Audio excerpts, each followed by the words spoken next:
5 poin terpenting dari buku The Richest Man in Babylon atau Orang Terkaya di Babilonia oleh George S. Clason.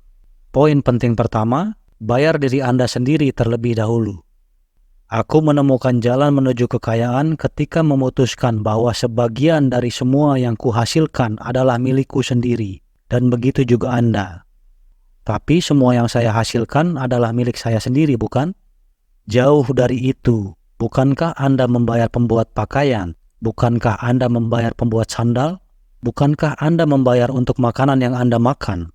Apa yang dapat Anda tunjukkan mengenai penghasilan Anda bulan lalu? Bagaimana dengan tahun ini? Bodoh, Anda membayar semua orang kecuali diri Anda sendiri. Lebih baik Anda menjadi budak dan bekerja untuk apa yang diberikan oleh majikan Anda untuk semua yang Anda makan dan pakai. Ini adalah analogi yang kuat untuk melihat setiap pengeluaran yang Anda miliki sebagai orang yang bekerja keras untuk orang lain. Jika penghasilan bersih Anda adalah 4 juta rupiah per bulan dan Anda membayar katakanlah 2 juta rupiah untuk sewa, Anda secara efektif bekerja 20 jam seminggu untuk tuan tanah Anda. Setidaknya di Indonesia, di mana rata-rata waktu kerja mingguan adalah sekitar 40 jam. Pikirkanlah seperti ini, dan mungkin Anda akan lebih mudah dalam menangani keinginan Anda untuk berbelanja. Dalam buku ini, disebutkan bahwa setelah Anda menerima gaji, sebelum pengeluaran lainnya, bayar diri Anda sendiri 1/10 dari jumlah tersebut. Dengan cara ini, Anda memastikan bahwa Anda selalu menghasilkan uang untuk diri Anda sendiri sebelum bekerja keras untuk orang lain. Poin penting kedua, orang yang bertindak dihargai oleh Dewi Keberuntungan. Kebanyakan orang ketika melihat orang lain yang sukses seperti Abba, Zlatan Ibrahimovic, atau Karl ke-16 Gustav, menganggap semuanya terjadi karena keberuntungan.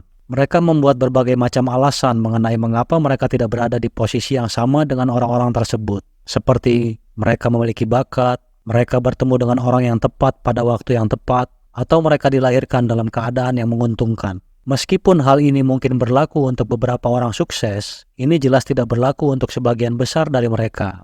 Faktor kesamaan yang menyatukan mereka adalah bahwa mereka telah mengambil tindakan. Bayangkan hal ini, seseorang yang suka menunda dan seseorang yang mengambil tindakan dihadapkan dengan sebuah peluang. Katakanlah mereka dihadapkan dengan jumlah peluang yang sama, di mana peluang untuk berhasil dalam mengambil kesempatan hanya bisa dimanipulasi oleh sedikit hal saja. Jadi dengan cara ini yang suka menunda dan yang mengambil tindakan memiliki peluang yang sama untuk berkembang.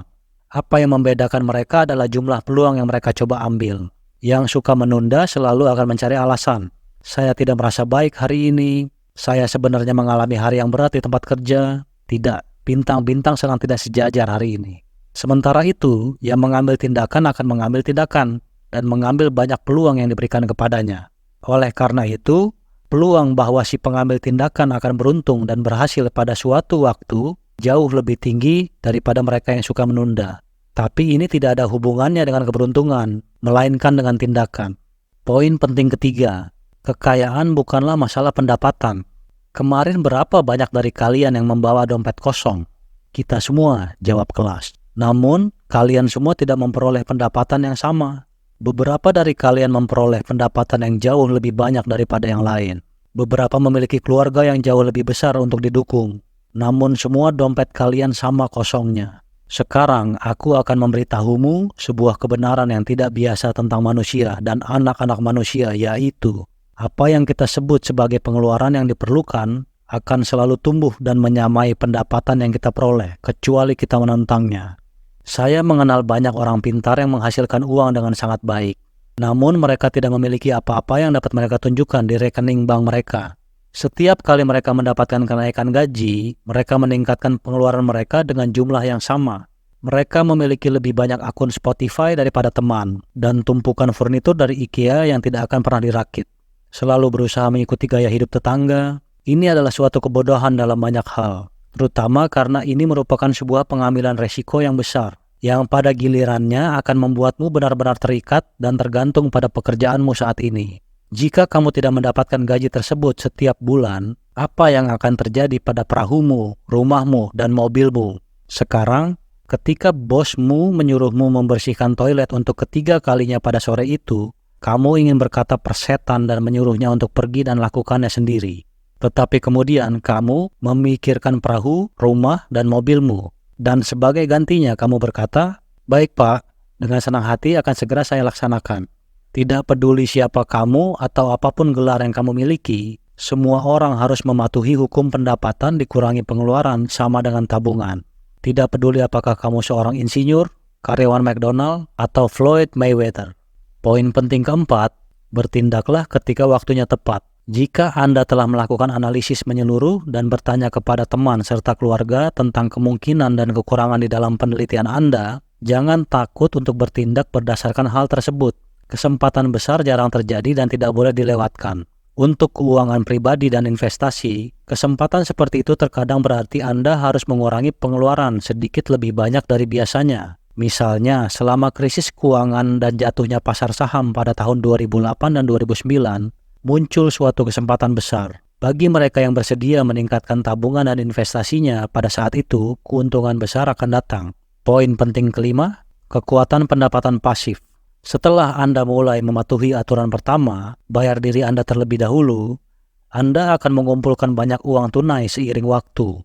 Meskipun ini sudah terasa baik dengan sendirinya, ada sesuatu yang bahkan lebih baik lagi yang akan datang. Secepat mungkin, Anda harus mulai menginvestasikan uang yang telah Anda peroleh dengan susah payah. Kelebihan uang adalah tidak seperti diri Anda. Uang tidak pernah harus beristirahat. Uang Anda akan bekerja untuk Anda saat Anda pergi ke kelas, saat Anda berolahraga di gym, dan bahkan saat Anda sedang tidur.